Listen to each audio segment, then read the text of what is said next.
The city of Naples poured nearly $800 million into rebuilding its legendary stadium, but now the project stands on the brink of becoming football's most expensive disaster. The Stadio San Paolo, renamed in honour of Diego Maradona, was supposed to shine as Italy's crown jewel for Euro 2032. Instead, it risks being abandoned, unloved, and unwanted by the very fans it was built for.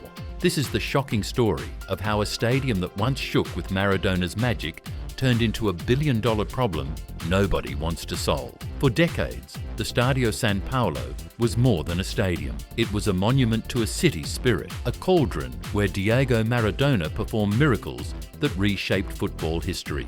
When Maradona arrived in 1984, Naples wasn't a powerhouse. It was a city ridiculed by rivals, overlooked by Italian football, and struggling with poverty and crime.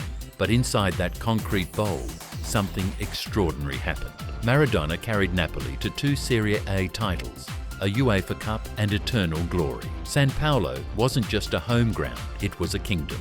Fast forward nearly 40 years, and that kingdom has been crumbling. By the early 2000s and 20s, the once mighty San Paolo was showing its age in the most brutal ways. Entire sections of the stadium had to be closed due to safety concerns.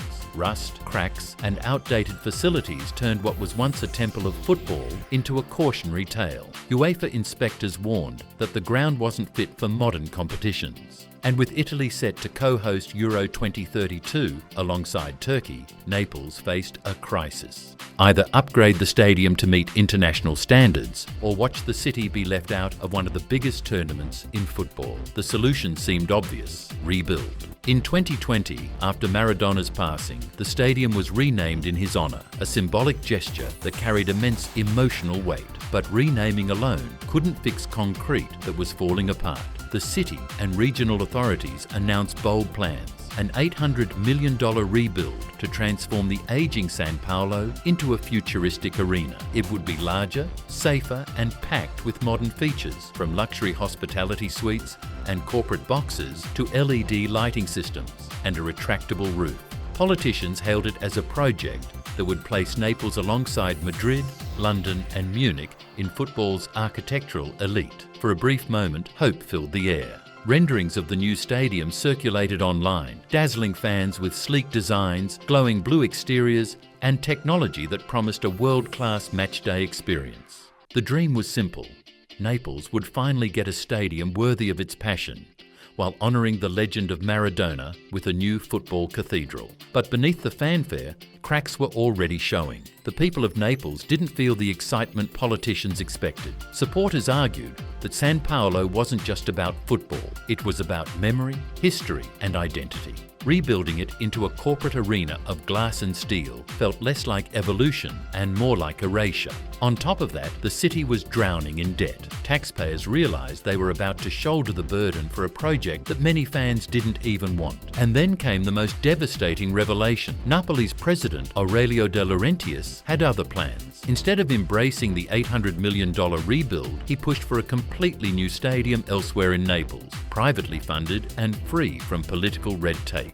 Suddenly, the San Paolo rebuild, once hailed as a golden opportunity, began to look more like an $800 million mistake. The stage was set for a bitter showdown. Would Naples cling to its historic ground, or would the old stadium be sacrificed for something entirely new? On paper, the new Stadio San Paolo was a marvel of modern design.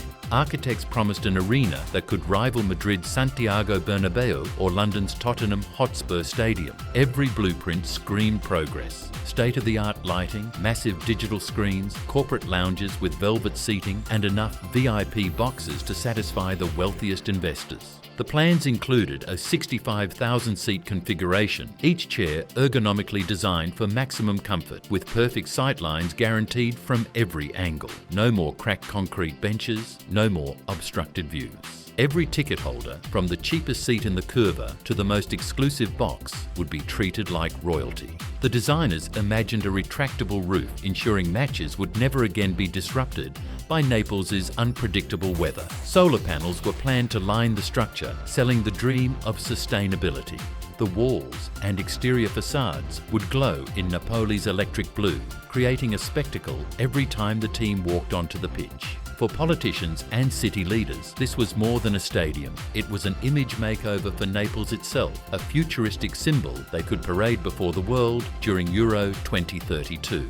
But here's the problem. While officials obsessed over luxury boxes and LED light shows, they missed the one thing Neapolitans actually wanted: authenticity. For fans who lived and breathed San Paolo's history, no amount of high-tech wizardry could replace the raw chaos of the Curva B, where chants shook the ground and flares lit up the night sky. The promise of perfect sightlines sounded sterile compared to the wild, imperfect energy of a packed terrace. For them, the new designs weren't progress, they were erasure, a plastic version of their football soul. And then there was the money. Naples is one of Italy's poorest major cities, with unemployment and public debt haunting nearly every government initiative. Suddenly, locals realised they were being asked to help bankroll champagne bars, premium restaurants and executive suites, luxuries they would never step inside. What was supposed to be a gift to the city felt more like a betrayal. The stadium wasn't being built for ordinary fans. It was being built for sponsors, tourists and corporations. The backlash grew louder. Supporters began asking, why spend nearly $1 billion on a stadium we don't recognise? Why chase sterile perfection when the heart of football is imperfection? The stadium that was meant to unite the city was already dividing it. Even Napoli's ultras, the beating heart of San Paolo's identity, refused to get behind the project. To them, the modern features were nothing more than a Trojan horse, a way to rip out Maradona's spirit and replace it with commercial gloss. And perhaps the most ironic twist of all, while politicians fought to sell these features as revolutionary, Napoli's president Aurelio de Laurentiis quietly dismissed them. To him, the €800 million rebuild wasn't just excessive, it was useless. He argued that patching together old concrete with new toys would never compete with Europe's best. Instead, he had his sights set on something bigger, bolder, and entirely separate from the San Paolo project. The stadium that was supposed to be the pride of Naples was beginning to look like a stranger in its own city, a futuristic arena nobody asked for, and fewer still seemed willing to fight for. Every stadium project begins with the same promise. This isn't a cost, it's an investment. Politicians love to sell the idea that pouring money into concrete and steel will somehow create an endless fountain of prosperity. That was exactly the pitch behind the $800 million San Paolo rebuild. City leaders insisted that Naples would become a magnet for international tourism. They argued that Euro 2032 would bring tens of thousands of visitors, injecting millions into the local economy. Corporate boxes, luxury lounges and event spaces would supposedly guarantee year-round revenue. On paper, the numbers looked almost too good to fail. But here's the truth. Football stadium economics are rarely that simple. First, the budget itself was shaky from the start. The official figure was set at $800 million. But anyone who follows mega projects knows this was wishful thinking. From London's Wembley to Brazil's World Cup stadiums, history shows that costs almost always spiral. Delays, political disputes, and construction surprises often add 30 to 50% to the final bill. In Naples, a city notorious for bureaucratic red tape, the chances of staying on budget were essentially zero. Then came the funding structure. The municipality, already drowning in debt, committed public money to keep the project alive. That meant taxpayers, many of whom struggled daily with unemployment and crumbling infrastructure, were suddenly on the hook for champagne lounges and LED light shows. The disconnect between fantasy economics and harsh reality couldn't have been clearer. And while politicians were busy making grand promises, Napoli's president, Aurelio de Laurentiis, dropped a bombshell. He had no interest in propping up a money pit. According to club-funded studies, the San Paolo rebuild was a black hole of investment. Fixing old foundations while slapping on modern features wasn't progress. It was financial suicide. His solution? Scrap the rebuild entirely and construct a brand new stadium on different land, fully controlled by the club. No public funds, no municipal meddling, just private money and private vision. Suddenly, the $800 million San Paolo project looked like a stranded whale. The city had already poured in tens of millions just in preliminary upgrades, repainting, structural surveys, and the start of safety work. Yet the main tenant, Napoli, was preparing to walk away. The nightmare scenario was unfolding. massive public spending with no guaranteed return. Even worse, the UEFA Euro 2032 deadline loomed over everything. If Naples couldn't provide a UEFA-compliant venue, Italy risked losing its co-hosting privileges. That raised the stakes from local embarrassment to national humiliation. Politicians pushed harder, arguing that without the rebuild, Naples could be left out entirely. But without Napoli's backing, the stadium project was little more than a political fantasy. By the summer of 2025, whispers began circulating that the entire effort was collapsing under its own weight. Economists warned that taxpayers would never recoup their money. Journalists started calling San Paolo Europe's next white elephant. And ordinary Neapolitans, they were furious. The so-called investment had become a public burden, a gamble that looked increasingly doomed. In the end, the financial gamble backfired before a single shovel hit the ground. The $800 million stadium was designed to save Naples' football legacy. Instead, it exposed the deep cracks in the system, cracks no amount of LED lights could ever cover. If you followed Italian football long enough, you know this isn't the first time a stadium has gone from pride to shame. Italy is littered with the corpses of arenas that once symbolized glory, only to end up as lifeless shells. And the terrifying truth is that the Stadio San Paolo is now on the exact same path. Look back at Turin.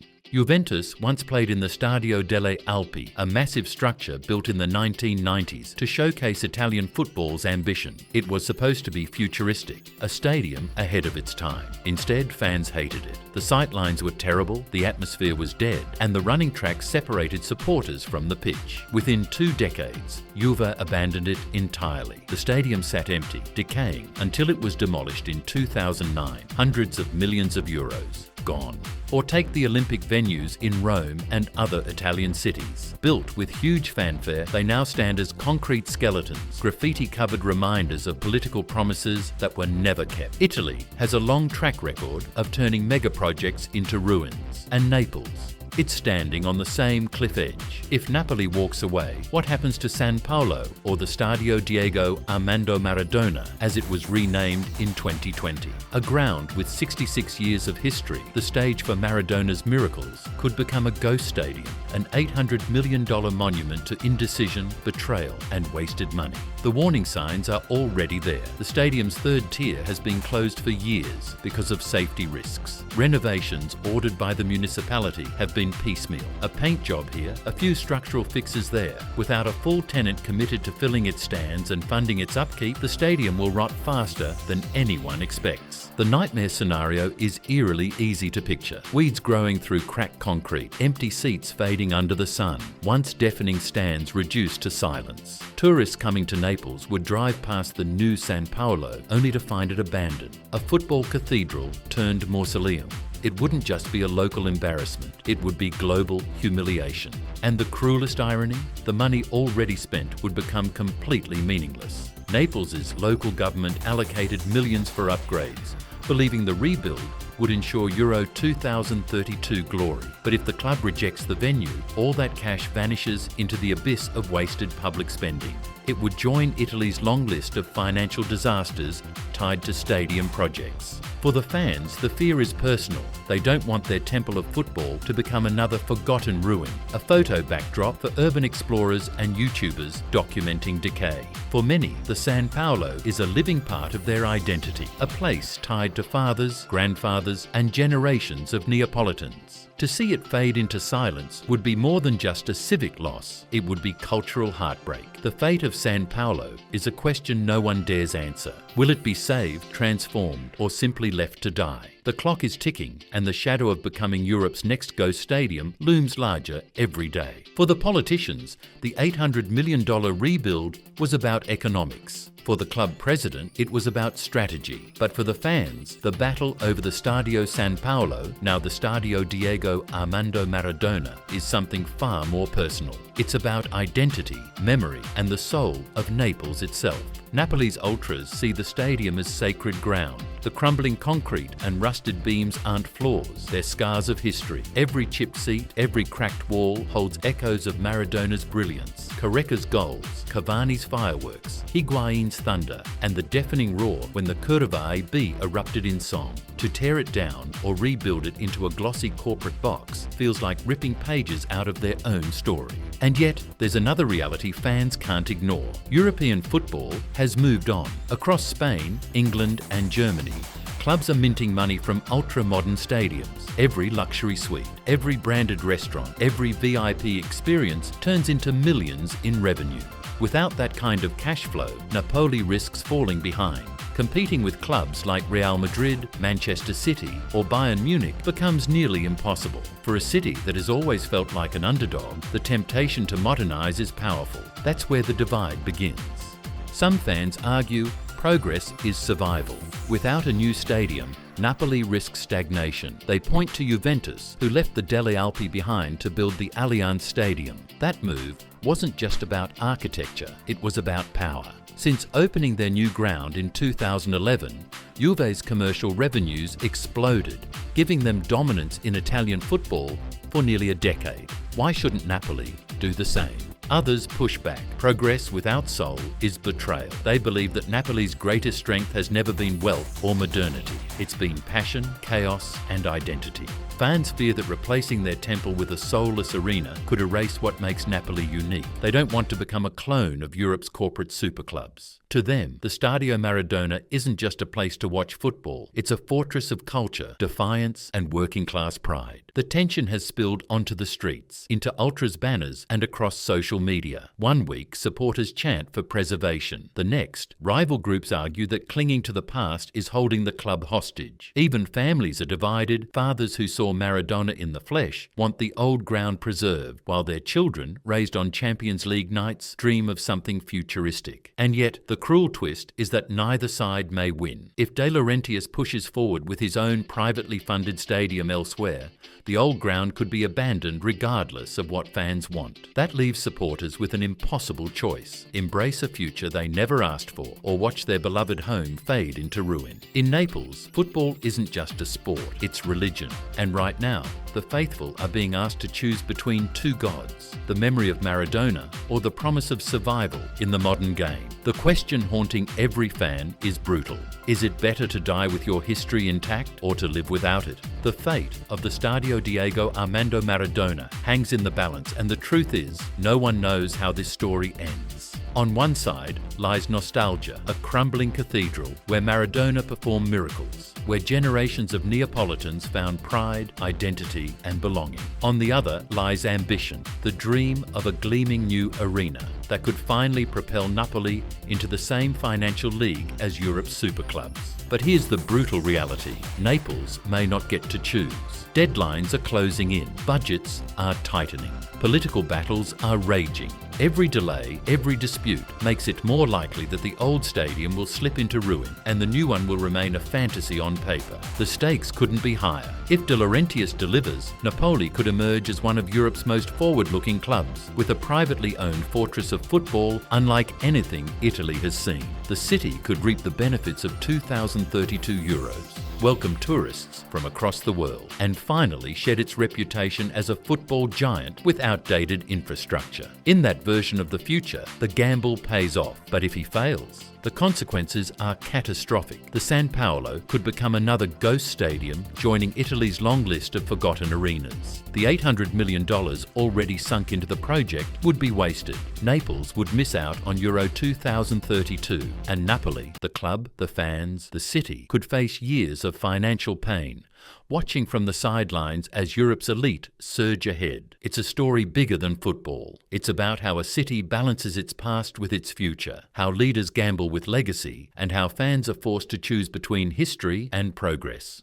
Every seat in the San Paolo, every brick in its walls, carries that tension. Will they be preserved or demolished? Will they echo with chants for decades to come, or fall silent under weeds and rust? And maybe that's what makes this saga so haunting, because for all the blueprints, budgets, and boardroom meetings, one truth remains: no amount of money can buy back the magic Maradona gave to this ground. If the San Paolo falls, Naples doesn't just lose a stadium, it loses a part of its soul. So, salvation or self-destruction, future or past? A miracle rebirth or an $800 million disaster? The only certainty is that the clock is ticking and the world is watching.